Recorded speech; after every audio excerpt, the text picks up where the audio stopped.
Will and would. These two verbs cause a lot of confusion for English learners. So in this video, I'm going to clear up that confusion for you. I will teach you the difference between these two modal verbs, and I'll show you how to use them correctly without making mistakes. As always, there is a quiz at the end to test your understanding. Alright, there are three main differences between will and would. Let's start with the most basic use of the two verbs. We use the verb will to talk about the future. One very common use is to make a prediction or say what we expect to happen in the future. Take this sentence. We will be in Hong Kong by 8 p.m. tomorrow. That means we are traveling to Hong Kong, and I expect that if our flight is on time, we will be there by 8 o'clock tomorrow night. This next sentence also talks about the future, but it's a little different. I'm not hungry, so I will just have an orange juice. Imagine that you're sitting in a restaurant with a friend and you say this. Here, you're not talking about the distant future, you're talking about the immediate future. In other words, here will is used to express a decision that you have made. We also use will to make a promise to someone. I will send you all the details by email. So I'm promising to do something for you. Okay, so that's will. What about would? Well, would is simply the past tense form of will. So imagine that we didn't reach Hong Kong by 8 p.m. Our flight was late. We only reached there at 2 in the morning. So then we might look back at the past and say, we thought we would be in Hong Kong by 8 p.m., but that didn't happen. We often use would when we report a past conversation. That is, we say what someone said in the past. For example, I wasn't hungry, so I said that I would just have an orange juice. It's the same sentence that we saw with will, but changed to the past tense. And the last sentence becomes, she said she would send me all the details by email. Okay, now you know the basic use of will and would. So let's look at a more challenging use of these two verbs. This is the area of most confusion for people, and it is conditionals. That means sentences where you have a condition and a result. For example, if it rains tomorrow, I'll bring my umbrella. That's pretty easy. You see that I'm talking about something I will do in the future. I'll bring my umbrella, but only on one condition, if it rains. Here's another one. If Jared stops playing video games, his grades will improve. What do you understand by that? Well, it means that Jared probably spends a lot of time playing video games, so his grades are not very good. But if he stops playing video games, then he can spend more time studying, and we expect that his grades will improve. In both of these sentences, we've used will, and that is because both of these are real situations. These are both possible. This type of sentence is called the first conditional. But sometimes we want to talk about imaginary or unreal situations. For example, if I had wings, I would fly all over the world. Obviously, this is not possible. I can't grow wings. So all I'm doing is I'm using my imagination. Notice that we have used the past tense throughout this sentence. If I had wings, I would fly.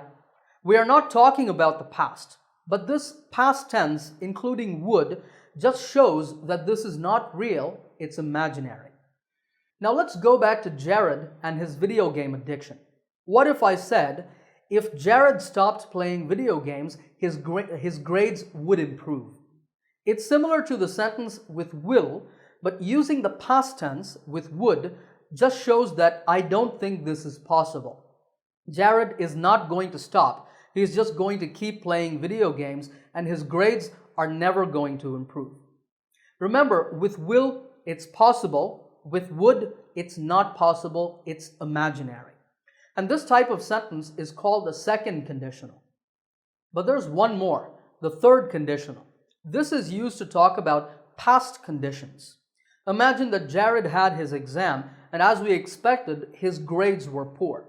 So then we can say, if Jared had stopped playing video games, his grades would have improved. So here we're talking about a condition in the past. Notice that we say had stopped. This is the past perfect tense in the condition, and we use would have in the result. Here's one final example for you. If Nancy had gone to law school, she would have become a lawyer. What does it mean? Did Nancy go to law school? No. Her parents advised her to go to law school, but she didn't listen to them. So, unfortunately, she didn't become a lawyer. So you can see from these sentences that we only use will when we talk about real possible situations. For imaginary conditionals, we use would. Now, I know that this topic can be a little tricky, so I have full lessons just on the topic of conditionals to help you understand them. You will find the links in the description below. Okay, let's now turn to the final difference between will and would, and this is in using polite expressions. For the purpose of politeness, we use would and not will. So there are some special phrases with would that you should memorize. The first is would you mind? For example, would you mind lending me some money? This sentence is a request, and it's a very polite request. Notice that after would you mind, we have an ing form, lending. This is the correct form when you want to make requests with this expression. You can also use it to ask for permission. For this, you would say, would you mind, plus a past tense. Would you mind if I left a little early tomorrow? You might say this to your boss at work. Even though we have a past tense verb, that's just a grammar rule, we're still asking for permission for the future. The phrase, would it be okay if, is also used to ask for permission. Would it be okay if I left a little early tomorrow? Same meaning. Another common phrase is would you like, and this is used to make offers. Would you like some more milk in your coffee? Would you like to come along with us? Would you like me to give you a ride home? All of these are offers. And finally, to express wants, to say I want this, we use the polite expression I would like. I would like another cookie, please. I would like to buy a wedding present for a friend of mine. The important point is that in all of these sentences, you cannot use will. Remember that these are fixed expressions. You must use would in all of them, so it's a good idea to memorize them all. Okay, if you're ready, it's now time for the quiz to see if you can use will and would correctly. On the screen, there are 8 sentences. In each one, I want you to fill in the gap with will or would. Stop the video, think about your answers, then play the video again and check. All right, here are the answers. How many did you get right? Let me know in the comments section. If you have any questions about these, you can ask me in the comments as well. If you like this lesson, give it a thumbs up by hitting the like button. If you're new to my channel, remember to subscribe by clicking the subscribe button to get my latest lessons right here on YouTube. Happy learning, and I will see you in another lesson soon.